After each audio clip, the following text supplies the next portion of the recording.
in Mundaka Upanishad they said one is the Paramatma, one is the Jivatma. See, two birds. One is witnessing and one is experiencing. See, these are the two. One is Bhakti, one is Jnanam. So like this Jnanam and Bhakti have been an identity. Many Swamijis, many people, many gurus, they preach on the Jnanam is Jnana Marga. Somebody said, even recently I heard that when you follow the Jnana Margam alone, then you will have the Ahankara in you, that you have got the Jnanam. Is what generally it is expressed. The truth is that, even though Bhagavan in Bhagavad Gita also have divided into number of parts only to make us understand things in the right manner, through the Jnanam only Bhakti can be derived, is one of my contention. First of all, I should know there is Bhakti, then only I will do Bhakti, is it not? That knowing that there is Bhakti is Jnanam. How to do Bhakti is Jnanam, is it not? Do tapasya, do puja, do this, do that is called Jnanam. That is Bhakti. Execution of the Jnanam, execution of Bhakti is Jnanam. How to do it is Jnanam. And what is the real Jnanam? As I always told, the last rung of the ladder. After that you push the ladder down, there is no more ladder, is called the topmost rung of the ladder of the Jnanam is called the Bhakti. When you attain that, everything has been known and there is nothing more to know, is called the absolute Jnanam. In the absolute Jnanam, what is there? Absolute Jnanam, there is only the totality, as I said, that the whole banyan tree is containing in one 5 millimeter or 6 millimeter diameter seed. The whole banyan tree. Now, to be traveling in all the leaves and all branches, all the roots and things like that, you are exploring it externally. What is the banyan tree? And the person who understands that, traveled, completely understood that this is the seed of the banyan tree and how the banyan tree will look, he knows by looking at the seed what it is. So, after knowing all this Jnanam, he goes into the Sukshmata of that Jnanam, is called the Bhakti. It's only a status, that's all.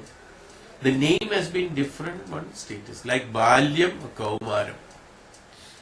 In a man, in a person, when he is in the younger age, in the childhood, it is known as Balyam. When he goes into the next stage of life, he becomes Kaumaram. Is that these are two different persons? No, it's the same person who changed his status by growing. That's all. Similarly, Jnanam into Bhakti, they are not too different. They cannot be separated. Now, many people separate it and they say that no, through Bhakti.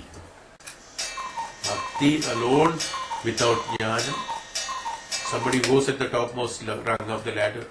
Bhakti alone through the Jnanam. Even Upanishads, even the Vedas, or Upanishads have told that there are only very few people who have attained the Jnanam through the Bhakti and then attain the Parabrahman. It's only people who can be counted on your fingertips, not more than 5 people.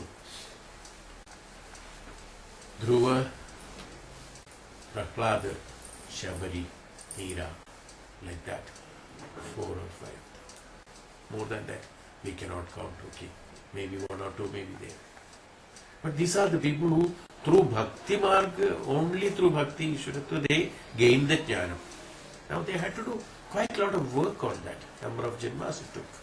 Well, everybody cannot do. So, let us not bifurcate these things. Jnanam, the ultimate Jnanam is Bhakti. One who says that the Jnanam will create Ahankara, that man is not completely a Jnani. The one who has got Ahankara is not a Jnani. It is understood. Even a child will tell that. Is it not? One who has got Ahankara is not a Jnani. What is Jnanam? That he has to, the Jnanam of that, the Aham. This is not me. What is me is that the truth.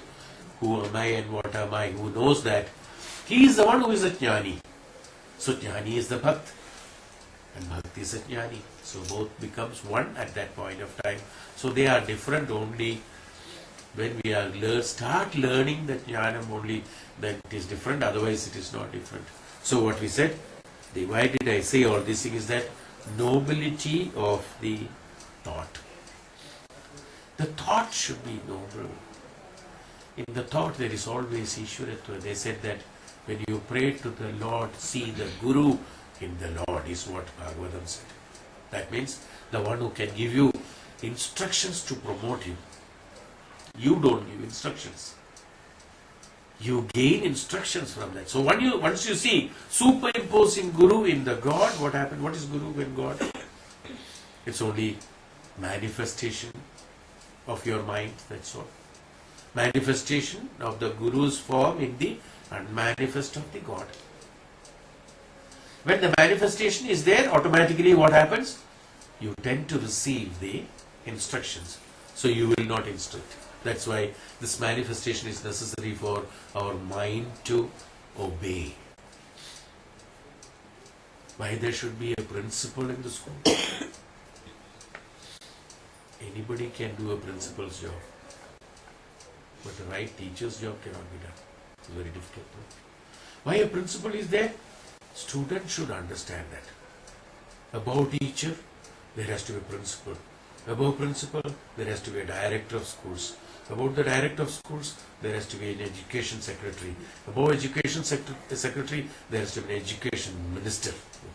Like this, we have to understand this. Now ultimately, who gives you education? Not the minister, not the director, not the principal, the teacher.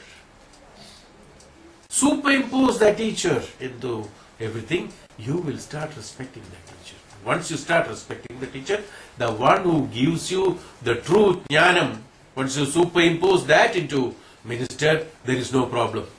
But when you superimpose minister in the teacher, a big problem.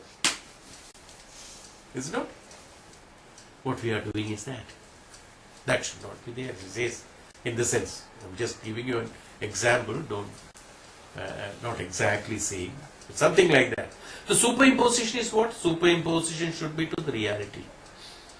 Superimposition in the Guru, they say in other way, when you see the Guru, superimpose Ishvara in that, so that you create the respect towards that form and shape.